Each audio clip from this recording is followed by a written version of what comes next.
E lembrando, meus amigos, que se você tem saudades de ativar o Pot of Greed, porque você pode comprar 2 cartas, fique feliz, porque você pode fazer algo muito melhor. Você pode comprar 10, 20, 30, 40 cartas se você quiser lá na TCG Network. Compre quantas cartas você quiser e mande um foda-se pro Pot of Greed que compra só 2 e tá banida pela Konami. Você pode acessar a TCG Network com o link na descrição e ter acesso a excelentes preços pra montar o seu deck do zero ou simplesmente pra poder completá-lo com cartas faltantes. E lembrando que a Megatinha em breve vai dropar, inclusive estamos falando dela, estamos falando das novas coleções. Fique ligado pra entender certinho como vai ficar o formato e já se ligar nas cartas que você pode pegar na TCG Network. Lembrando que se você comprar no site, você pode ganhar desconto usando o meu cupom TS05 lá no site da galera da TCG Network. Então não fique parado, meus caros amigos, você abre uma nova aba e compra lá no acessando o site, link na descrição.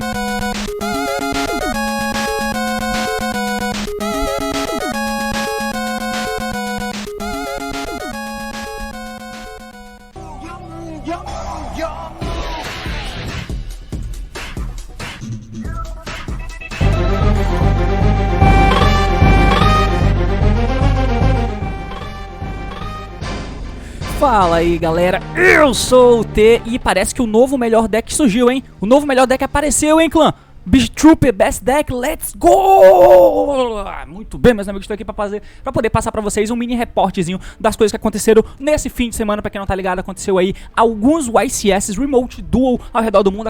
Aconteceu na América, não sei onde foi, não sei se foi nos Estados Unidos, se foi na América Latina, não sei, eu sei que não foi aqui. O nosso foi não foi aqui. E aconteceu outro na Europa também. E o da Europa é muito peculiar porque teve a inserção desse deck aqui no top, não só no top, mas ele foi o vice-campeão Beast Trooper Best Deck fucking Let's Go. Então eu tô aqui pra poder comentar um pouquinho dos resultados de algumas coisas que puderam ser observadas, porque o metagame já está consolidando no formato. Inclusive eu tenho um vídeo que eu fiz aqui conjecturando um pouquinho sobre o que eu julgo ser as melhores opções pro metagame, pelo menos no momento que eu gravei o vídeo. E aí teve a aparição desse Beast Trooper, completamente what the fuck, nesse torneio. Agora a gente vai tentar entender um pouquinho das coisas que aconteceram, ver um pouquinho do desenrolar do metagame, comentar um pouco em cima e, claro, entender o que desgraça aconteceu pra esse Beast Trooper ter chegado onde chegou. O assunto de hoje basicamente é isso, meus amigos, partiu, vamos lá agora, transição.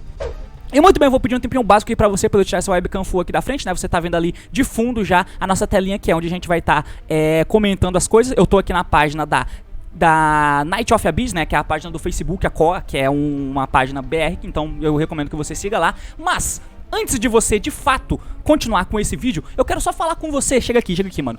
Por que caralhos que você ainda não tá seguindo o meu canal? Pra quem não sabe, aqui eu postava vários... Eu continuo postando vários vídeos aqui, pelo menos um vídeo por dia tá tendo aqui nesse canal. Às vezes tem 2 e... a média, mais ou menos, de view que a gente tem por aí é cerca de 1.200 views, mais ou menos. Nesse último fim de semana teve mais de 2.000 de visualizações nos vídeos que eu postei. Tudo bem que era apelativo sobre Banlist? Era. Então, mas dos 1.200 views diários que eu recebo aqui nesse canal, não estão todos inscritos no meu canal secundário. Pra quem não sabe, eu fiz um canal secundário que é exclusivo pra postar jogos comentados. Não vai ter mais jogos comentados nesse canal aqui. Então, se você quiser ver os jogos comentados, segue aqui o meu canal, cara, The Shadow Games, The Shadow Grinder. O link tá na descrição, é só você clicar aí e se inscrever lá. Tem vídeo todo santo dia, 2 jogos comentados. Eu já gravei aí jogos pra postar até quarta-feira e, obviamente, eu tenho que gravar mais depois. Então segue lá, meu irmão. Tá sendo um esforço da porra fazer isso aqui e manter 2 canais. E eu tô mantendo os 2 com vídeos diários, tá? Infelizmente não tá me sobrando tempo pra poder fazer live, porque senão, mano, eu vou ficar doido, que acredite, todo o tempo livre que eu tô tendo, eu tô dedicando aqui a porra do meu canal, que é um investimento, que eu quero eventualmente poder conseguir viver só disso. E quando eu conseguir isso, eu vou poder fazer, sim, lives diárias, ou praticamente isso, enquanto mantenho os vídeos postados, porque o meu tempo vai ser dedicado só ao canal. Mas até lá, eu preciso que você me ajude. E pra você me ajudar, você vai se inscrever nesse canal e acompanhar, porque se você gostava de ver os jogos comentados aqui nesse canal, com certeza você vai gostar de ver os jogos comentados por lá. Então é isso, link na descrição, segue lá o meu canal e não seja um filho da puta. Segue lá, valeu. Agora sim a gente passa pra transição pra comentar o assunto do vídeo em si. Partiu! Muito bem, meus amigos, então aqui na página da galera que eu tô, né, pra gente poder comentar o que aconteceu. Primeiro eu vou mostrar o breakdown do primeiro dia que aconteceu, né, do Remote Duel. Esse aqui é o da Europa, beleza? Então como vocês podem ver aqui, no primeiro dia, lembrando que como é um ACS grande, né, você tem o primeiro dia e os melhores colocados, os melhores pontuados vão pro segundo dia. E no segundo dia é onde é definido o top, né? Então se o torneio tem isso, vamos supor, 9 rodadas, 7 geralmente são disputados no dia 1 e no dia 2 são as 2 últimas rodadas pra ver quem de fato vai se classificar. Tendo os 32 melhores colocados, você vai pro top e o top acontece no dia 2, e aí o torneio acaba tendo os jogos seguintes, né? Beleza? Então vocês podem ver aqui os melhores decks mais representados em um torneio gigantesco de 718 jogadores. Você tem 102 fucking Light Lusk Tree Brigade, que é o deck que, digamos assim, é colocado hoje como sendo o melhor ou um dos melhores decks, tá? Do momento. E aí o Light Lusk Tree Brigade performou, ele foi bem representado, né? Em números, pelo menos. Você pode ver, 102, a grande maioria foi ele, 97 Tene, então muito próximo. São os dois decks, com certeza, mais populares e, teoricamente, os melhores decks do momento. Lembrando, dá uma olhada no meu vídeo falando sobre o meta e como eu imagino qual é a tier list do metagame atual. Então isso é bem previsível. O Phantom Knight, como é considerado, teoricamente, o terceiro melhor deck, ele foi o terceiro melhor representado. Seguido pelo Sky Strike DPE, que foi melhor representado em números, quer dizer, foi igualmente representado do que o Invoked Dogma. O que, de fato, eu imagino que são realmente esses 5 os decks que são, digamos, os mais queridinhos da galera no momento, e que não são usados não só porque, eu gosto do deck, não, é porque a galera acha que é melhor. Daí foi seguido pelo Thunderwizard, Virtual World, Weevil Twin, Drytron, que como eu disse estava em queda vertiginosa no formato, além do Dragon Link, Dogma Eldritch, Sword Soul e 265 outros. Dentre esses outros você tinha, claro, o Beat Trooper. Saindo aqui dessa listinha, a gente vai pro dia 2, né? O dia 2 tá um pouco mais aqui em cima dessa página que eu tô acompanhando. No dia 2 você tem esse breakdown aqui. No dia 2, com 102 players, né? Então, pois é, várias pessoas droparam. Você tem 21 Sword Soul e 19 Light Lusk. Teve uma leve troca de poder entre os dois, mas ainda são os dois melhores representados, seguido pelo Invoked e o Drytron, além do PK, o Eldritch Sky Strike. Então, como vocês podem ver, o Sky Strike estava igualmente representado como o Invoked, mas na conversão pro dia 2, topou muito mais, ficou muito mais Invoked do que o Sky Strike, digamos assim. Porque, de fato, eu acho que são as melhores opções, que é o Light Lusk, o Sword Soul, o Invoked, daí o PK, né? E aí vem seguido com o Sky, mas que o Sky, sinceramente, meio que tem uma igualdade ali com vários decks rogues, que são muito competentes no jogo. O PK, ele despencou em top em relação à proporção de, vamos dizer assim, a proporção de uso plus conversão em top foi inversamente proporcional. Então, ele converteu mal. Por quê? A gente vai debater um pouquinho sobre isso. Essa aí é o que você tá vendo, né? Se eu não me engano, a próxima imagem aqui é dizendo sobre o top 8. Deixa eu ver.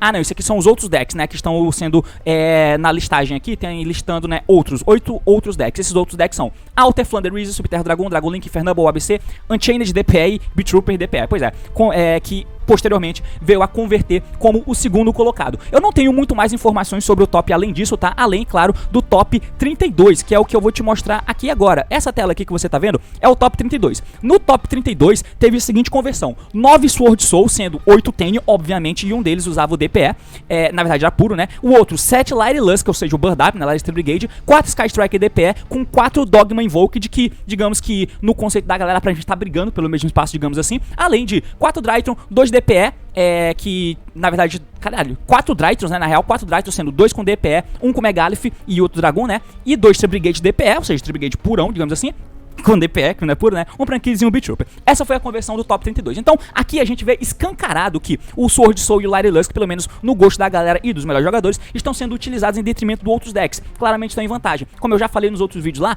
o Light Lusk, o Bird Up, né? Eu vou tentar converter assim, o Bird Up. Ele é um deck extremamente sólido, porque via engine de todos, além do Sword Soul, ele é o que melhor tem capacidade pra tentar quebrar boards com a própria engine. E o Bird Up é um pouco assustador a forma que ele tenta quebrar, tá? Além de ter as jogadas dele de Tree Brigade, que dá um apoio gigantesco pra esse deck, você tem toda a parada de Zeus. E a board que ele faz é muito grande, além de fugir das coisas que são usadas pra altar mesa, digamos assim. Como o Dropless do Dark Ruler, que caiu de popularidade, as cartas de blowout, mas ainda assim, se forem utilizadas, o cara tem a opção de usar Oath pra poder driblar isso, né? Enfim, é um deck bem competente nesse sentido. Bem competente. O Sword Soul, ele tem o apego de... Ele é extremamente consistente. Tem a tentativa de jogar Going Second com o Vishuda, que é uma carta excelente, tá? O deck tem espaço pra muita tech, então ele é versátil nas cartas que ele quer usar, que são cartas de hand traps, de single 1 para 1, ou hand traps de alto impacto, ou simplesmente cartas Going Second. Ele é extremamente versátil nesse sentido, enquanto é bem consistente.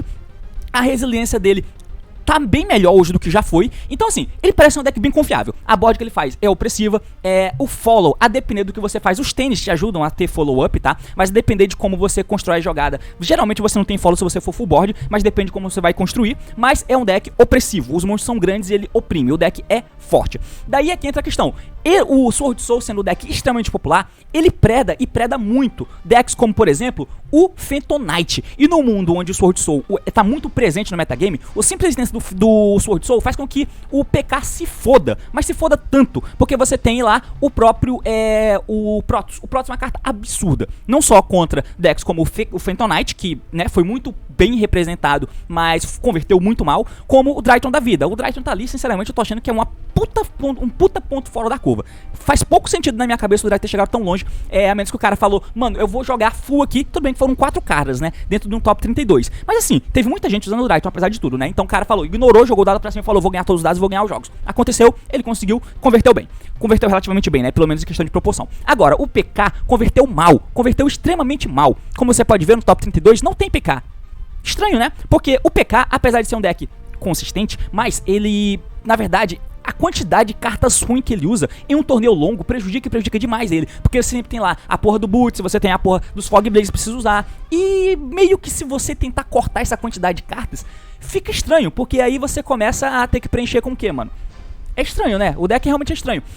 Então, assim, a menos que tenha uma revolução na forma com que o PK joga, além do fato dele ser relativamente predado pelo próprio Sword Soul, sem falar que Mirror de combo é foda. O Light Brigade, ele tem espaço pra usar muita tech. E são 2 decks de combo. O Burdap usa techs. O Phantom Knight, não. Ele só vai tentar quebrar campo. Mas a tentativa de quebrar campo passa muito por tech. E o Burdap consegue se defender com essas techs. E eu estou tirando o Sword Soul, que quando faz Protoss você ganha o jogo do PK. Então, nesse embate de combo, além do seu deck ser muito menos consistente do que os demais, fica foda, fica muito chato de você conseguir se dar bem. Eu acho que muito da queda do PK nesse torneio, pelo menos, se deu a esse fato, beleza? Beleza. Outra coisa que é notória nesse torneio, mas extremamente notória, é que o DPE não tem o que dizer, obviamente, ele é a carta mais utilizada no mundo. Então, como você pode ver aqui nessa imagem que a galera fez, em 31% dos decks rodaram o DPE. E os que não rodaram é porque a maioria foi Burdap e Sword Soul. E os decks não usam o DPE. Então assim, cara,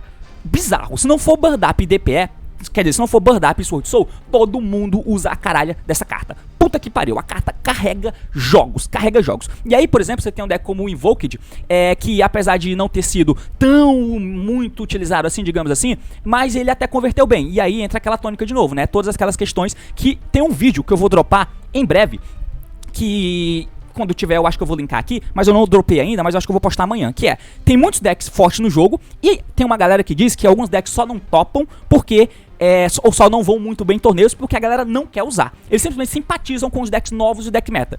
Não é esse o caso, tá? Tem muito deck forte? Tem. Mas se você for ver a longo prazo, esses decks são piores do que os outros, porque eles concorrem pelas mesmas características, digamos assim. Se você tem um deck que é full combo, e esse deck full combo chama-se Drytron ou o Phantom Knight, o que vale mais a pena jogar? O Drytron ou o Phantom Knight? O Phantom Knight é melhor, mesmo que o Drytron tenha convertido melhor aqui, tá? Mesmo que ele tenha convertido melhor. Se você for jogar com um combo que cabe tech, pra que você vai usar qualquer outro combo que cabe tech que não seja Sword Soul Light Lusk? Os dois cabem tech, e são combos. Se você for usar um deck relativamente mid-range, por que você vai usar qualquer um? Por que você vai usar Evil Twin e não Invoked? Por que você vai usar esses decks, tá? Prankids, por exemplo. Por que você vai usar esse tipo de deck? O Tri-Brigade DPE ao invés do Invoked. Claramente, eles são melhores opções e eles concorrem pelos mesmos espaços, que são, teoricamente, um mid-rangezinho ali, né? Ou seja, fazer uma jogada que a barra é um semi-combo com muito espaço pra tech. E o Invoked faz tudo isso, enquanto tem Floodgate no próprio deck. Não tem incentivo de você usar isso. Nem a questão de driblar as techs, nem isso, tá ligado? É muito difícil. Você vai usar o Evil Twin em detrimento do Invoked, por quê? Não tem sentido. Não tem incentivo, competitivamente falando. Então, a longo prazo, esses decks acabam se fudendo sozinho, enquanto os outros, que são metas, e eles são considerados meta por causa disso, são muito mais sólidos. E eles performam muito melhor por muito mais tempo. Por isso que o Sword Soul, o Burdap e o Invoked performam muito melhor do que os demais. O Phantom Knight está enfrentando dificuldade devido às questões do metagame atual, e eu acho que esse vai ser o lugar dele no final das contas. Apesar de ser muito forte, o Go Insecto dele é horrível e ele tá se fudendo pro Sword Soul, que é um deck muito presente no metagame. Não sei como vai se proceder daqui em diante, mas inicialmente é isso. Bom, dito isso, vamos passar pra parte que interessa, que é o Beat Trooper. Partiu, transição. Bom, o deck de Beat Trooper, como vocês podem ver, essa é a decklist do cara, né? Ele ficou em segundo colocado, né? Ele foi o segundo colocado do torneio e essa é a decklist dele. Se você me perguntar por que esse deck topou e ele foi segundo colocado, eu não sei te dizer. Não sei, não sei. Acontece diversas vezes de algumas coisas, de alguns decks meio fora da curva jogarem e ganharem. Por que isso acontece? De novo, porque o meta tem muito deck bom, muito deck bom. E aí tem vários quesitos. É claro, eu vi gente comentando que quando um deck, como por exemplo o Drytron, que a gente diz que é um deck do competitivo, digamos assim, querido da galera, mas que tá caindo, e aí ele topa de repente, a galera fala, ah, beleza, é o Drytron, deck meta, faz sentido. Agora, quando é um deck fora, tipo Orkush, o Altergeist, Beat Trooper, a galera fala que é simplesmente questão de jogador competitivo querer taxar esses decks como sendo simplesmente um ponto fora da curva. Mas de fato é, de novo, não faz sentido se você pegar as características individuais de usar um deck como esse em detrimento de outro. Qual é o objetivo desse deck? É ser um DPE turbo. O cara que fez o top, que é o Herman Hanson, né, eu acho o nome dele, citou o deck dessa forma. Um deck DPE turbo. E você pode ver como não é um deck de Beat Trooper, digamos, assim, standard, né? Tanto que a gente não tá vendo alguns insetos que são usados, como até os próprios Battle Wasp, né? Tem outro Battle Wasp além desse. Ele só usou esse aqui de Extender, então ele tá usando os Extenderzinho básico, mas tá usando 3 da Spell. Essa Spell é horrorosa, mas ela coloca bicho na mesa, por Special, tá? Então você trocou aquele Special de monstro pra colocar esse aqui. E eu acho que aquele outro monstro te loca em algum ponto, tá? Ele te loca em algum ponto. Então ele usou esse deck, ele julgou que essa carta que é o Retaliate sim seria interessante, até porque todo mundo usa o Fusion Dash, o Lady Lusk usa a Bird Call, e a Bird Call, ela tem efeito que inclui Special Summon, logo, se o cara ativa Bird Call, você pode dar o Retaliate em si e as cartas dele vão ser banidas, e é um problema, tá? É um problema por Bird Up. O Drytron usa isso, o PK não usa, né? Mas enfim, todo deck que usa Engine de Phoenix Enforcer tem isso, então ele julgou que essa carta ia ser impactante, certo? Como você pode ver, nem tem lá tanta decks assim nesse deck dele. Ele tem 3 Hand Trap aqui, 4, 5, 6, 7, 8, 9, 10, 11, 12, 13. Até que ele tem bastante sim, tá? Ele tem bastante sim. E sem falar que essa aqui é de alto impacto, né? Que ele julgou ser interessante e é buscável. Então, ele se apoiou nisso em um deck que é resiliente, consegue fazer as jogadinhas dele e passa pelo DPE de maneira muito sólida. E tem as jogadinhas de inseto, mano, que são fortes, tão fortinhas, tá? Ele resolveu fazer isso, é isso, ele apostou nisso. O DPE carregou as hand traps dele, inclusive uma hand trap de muito alto impacto que é a Retaliate em si. E, cara, vai acontecer de novo? Muito difícil. É justificável usar esse deck em detrimento de outros? Muito difícil, tá? O Lance é uma carta muito presente, esse deck toma Lance de maneira chatíssima. É claro, você consegue fazer o DPE apesar de, ainda por cima, né? Apesar de tudo. E como comumente não é o deck que usa o DPE, talvez a galera tenha sido pego de surpresa, digamos assim. Então assim, é o melhor deck? Não, longe disso. É o segundo melhor deck do torneio? Não, longe disso. Mas o cara conseguiu fazer um meta call ali, talvez teve as chances a favor dele e acabou que ele fez um bom resultado. Não vejo nada nesse deck que diga que ele é um novo deck competidor no formato. Não, mas como todo mundo tá muito próximo em termos de poder, eventualmente acontece isso. O Orkush chegou lá na final no último LCS com aquele Machina. Teve Machina aqui nesse torneio? Não teve. Esse tipo de coisa acontece, mas não vai acontecer no próximo torneio. Tem muito deck no jogo, muito deck forte, mas de novo, o que você tem que ver é a consistência e a constância com que esses decks vão bem, com a quantidade de decks que são utilizados e como eles convertem, tá ligado? Essa é a parada, e esse deck tá longe de ser isso, mas a foto que a gente tira é Phantom Knight saiu um pouco prejudicado, o Drytron é notório a queda dele, apesar de ter convertido bem no top 32, digamos assim, mas, de novo, Sword Soul e Bird Up estão altamente consolidados, seguido pelo Invoked, que em termos de comparação com o Sky Strike foi o real rival dele, digamos assim, em termos de uso. O Invoked performou melhor e o Sky Strike veio logo em seguida. Apesar de eu achar o Sky Strike uma opção decente, né, aqui no, se a gente for olhar de novo a conversão do top 32, eu vou colocar a imagem, né, na real, cadê a conversão do top 32 aqui? De novo aqui, né, o Sky Strike DPS seguido pelo Invoked Dogma, eu acho que é mais ou menos esse o panorama atual, tá? Eu acho que é mais ou menos esse panorama atual. O Sky Strike é inconsistente no torneio muito longo, eu acho que ele acaba performando mal, e o Invoked, ele é um Invoked, então ele toma as coisas de Invoked, apesar de ainda ser um deck sólido e confiável, digamos assim, vai. Porque em comparação aos outros, o Evil Twin, por exemplo, e afins, cara, com certeza é melhor jogar Invoked porque ele tem Floodgate. E em detrimento do Sky, eu acho a mesma coisa. Mas enfim, meus amigos, por hoje é isso. Espero que você tenha entendido, espero que você tenha gostado, comentários que achou. Se gostou do vídeo, curte, se quer ver mais conteúdo assim, é claro, se inscreve. É isso aí, valeu, falou e até mais!